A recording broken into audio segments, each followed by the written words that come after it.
Hi, my name is Pat Goodwin with patgoodwinassociates.com, and today we're going to talk about how to write summaries for resumes.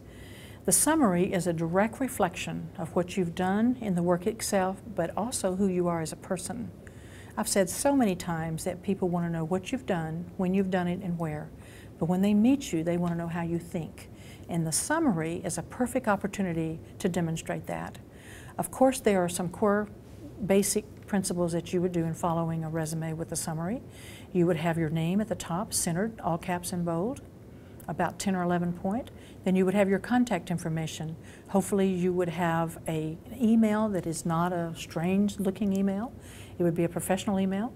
You would have your phone number with a message that is a professional message. So when they call you, they are going to get a professional message and how soon they can return the call or what additional number may they reach you at. Then you would have a line underneath that part and have the word summary, which would be centered in bold. The summary can be compiled of maybe 3 sentences, 4 sentences. I would suggest that you start with some action verbs. Results driven, highly motivated, efficient, highly skilled, chemical engineer, highly skilled, highly efficient, secondary teacher, highly effective or results-driven production supervisor, offering proven track record in the areas of. So in your chosen field of work, you would choose 3 types of specific areas in your field of work. In a production supervisor, what would they say? In the areas of. And then you would select 3 of the most important things that would pertain to production supervisor. If it's another field, be thinking about what that 3 particular areas would be. Key accomplishments include, might be the start of the second sentence, or key strengths include.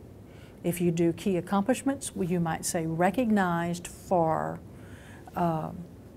having safest production area 3 quarters in a row, or you might be saving money, or you might have a metric that you could use in the summary.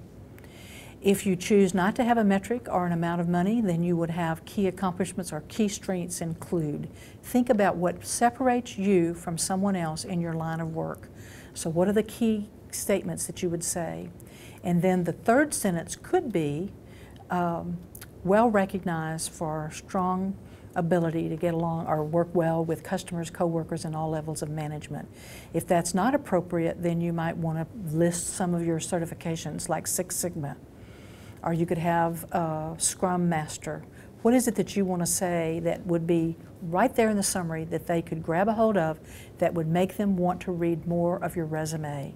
So make sure it's spelled correctly, it's sharp, it's crisp, and it demonstrates the value that separates you from someone else. And those are some components and sentences that you might use in developing a summary statement.